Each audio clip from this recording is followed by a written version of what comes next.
Hi, welcome to Marketing with Matt. I am Matt, and today's show is going to be a little different in that I want to talk about The Mandalorian, which is one of my favorite, I can't really say TV shows, so it's a show that's on Disney Plus, which is a streaming service. And the show is really kicking butt in ratings, despite the fact that I don't see it heavily marketed. The most that I've seen that I can recall personally are a few Facebook ads, which is pretty much what I would be doing with my own small business. Yet this is, a major streaming release for the world's largest entertainment company. So, how is it succeeding? So, I sat down and I thought about it, and I really came up with three reasons that are just my opinion of why the show is succeeding so much. And I hate to say it, some people don't like this, but I am going to have to compare and contrast to the sequel trilogy because I do think how the sequel trilogy and The Mandalorian have been handled are very different, and I think that accounts for The Mandalorian's success.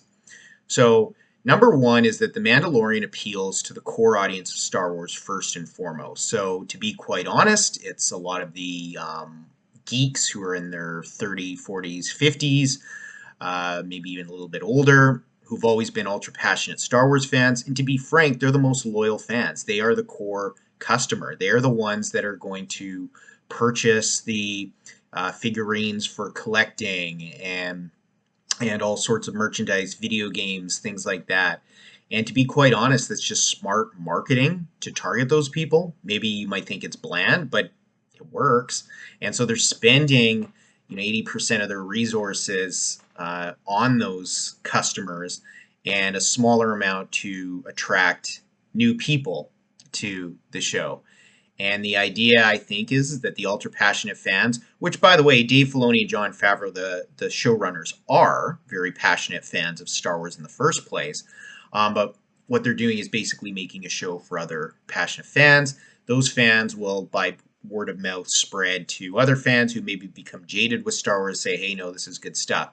So what they're doing is they're making the show really appear like Empire Strikes Back or the movie Rogue One, kind of darker, grittier, more violent, which is honestly what those fans really, really want.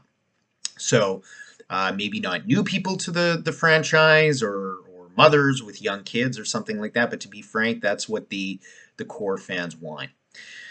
So number two is that Jon Favreau and Dave Filoni have a very precise vision for where their show is headed, and that means strong leadership. And that is something that the sequel trilogy did not have. So the sequel trilogy, it had Kathleen Kennedy, but then Bob Iger got involved, but then he stepped back, Bob Iger did, for the middle film. And then, basically what ended up happening is it kind of, you didn't know what the story was during the sequel trilogy from one film to the next. Nobody really knew what was going on. There was no coherent plan. And so basically what happened is, like Rian Johnson in The Last Jedi, he had to he did his own thing, his subverting expectations of how the table had been set in The Force Awakens. And The Rise of Skywalker, the original director, from The Force Awakens comes back and basically has to try to salvage what this other director did. And it was just an absolute mess. And you could really tell that it was the whole way through. But Jon Favreau and Dave Filoni treat the source material with so much respect that they don't let that happen. They just are absolutely committed to producing quality content pretty much every episode. Of course, there's some you like more than others or feel are more impactful, but that effort and that leadership is there. And you see that now that it has been recently announced that The Mandalorian is actually spinning off to some other shows, such as Ahsoka and the Book of Boba Fett. So the third and final point I actually have here is that the show understands the importance of quality casting and also what I want to call branded casting. Now, that's kind of a vague term, but I want to point out some of the characters, new or they're really returning characters that have been brought back into the fold. So, spoiler alert, for anyone who hasn't seen it, you shouldn't be watching this video, but from now on, it's spoilers. They bring back Boba Fett. And Boba Fett is one of the most popular original characters from the original series, even though he didn't do much. And most of the time, he's been played by Tamora Morrison, who is a New Zealand actor. They brought him back. He comes in the series in season 2 in a very epic way, just killing stormtroopers left and right, both in hand and with his laser weaponry.